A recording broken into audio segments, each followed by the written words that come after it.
Welcome to the deep dive. We know you want solid info, fast, so today we're cutting through the usual productivity advice. Yeah, there's a lot of noise out there. Totally. We're looking at common myths versus what actually works for top performers. One source even calls out 3 lies productivity gurus sell you. Right. It's about finding what genuinely moves the needle, as they say, beyond just being busy. Okay, let's dive in. First up, Mm-hmm. that whole 4 a.m. wake-up cult. Yes, the super early start. Glorified, but honestly, our sources say it really only works for a small group, genetically speaking. Yeah, I saw a stat, something like 78% of top CEOs aren't actually super early risers. Exactly. It depends on your chronotype, your natural sleep cycle. Forcing it if you're not wired that way, it can just lead to burnout, not better results. Okay, so ditch the forced early mornings if they don't suit you. What about standard to-do lists? I heard they might not be effective either. Well, they can be ineffective or even, like you said, detrimental if they just become a list of low-value tasks. Right, just keep them busy. So what do the high achievers track instead? Is it not tasks? It's more about tracking impact, shifting focus from just any task to high-leverage activities. Think prioritizing what's genuinely important and urgent. Like revenue-generating stuff for a business? Precisely. One source mentioned a founder. Fascinating case. 10x their revenue, but get this, while reducing work hours. Oh. By ruthlessly cutting out what they called fake productivity, all those tasks that feel busy but don't actually contribute to the main goals. Okay, so eliminate the fluff. Makes sense. Yeah. Now, where do we find better systems?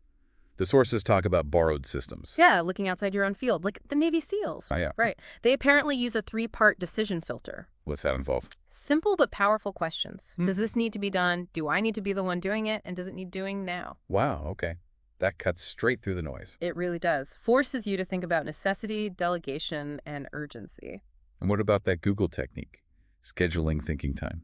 Oh, yeah. Apparently some Google employees block out time specifically for strategic thinking, and they mark it in red on their calendars. So it stands out. It's protected time. Exactly. It makes it a priority, not just something you hope to get to. It's about being proactive, not just reactive. I like that. And Picasso, he had a system too. The 90-minute rule, supposedly. Intense focus for about 90 minutes, then a break. Like working with your energy cycle. Precisely. Tapping into those natural ultradian rhythms helps maintain focus over the long haul. I mean, look at his output, 50,000 artworks. Clearly something worked. Which brings us nicely to energy management, not just time management. Yes.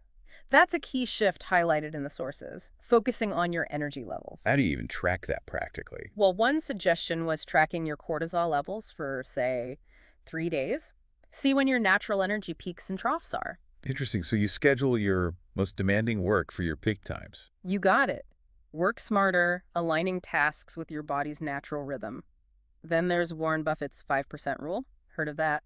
Vaguely. Remind me. Okay, so you list your top 25 goals or priorities. Then, and this is the hard part, you cross off numbers 6 through 25. Whoa. Just focus entirely on the top 5. Exactly. The idea is that intense focus on the vital few brings massive clarity. One source claims 80% more clarity. Avoid spreading yourself too thin. That takes discipline. Okay, final piece. Recovery. NASA astronauts and naps. Right, the 26-minute nap sounds specific. It does. Why that length? Apparently, it's sort of the sweet spot, enough to boost alertness and cognitive function significantly, but short enough to avoid that post-nap grogginess, Sleep inertia. Got it.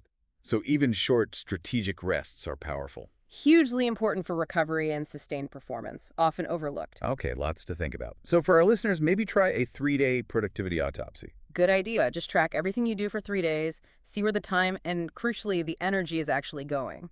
And we've got a free Notion template to help with spotting those time leaks. If you want it, just DM us the word systems. Definitely do that. And next time on the deep dive, we're auditing Elon Musk's 5-minute rule. Oh, interesting. Why? Well, we'll explore how, if you misapply it, it could potentially, bankrupt you. Intriguing. Okay, can't wait for that. Thanks for diving deep with us today.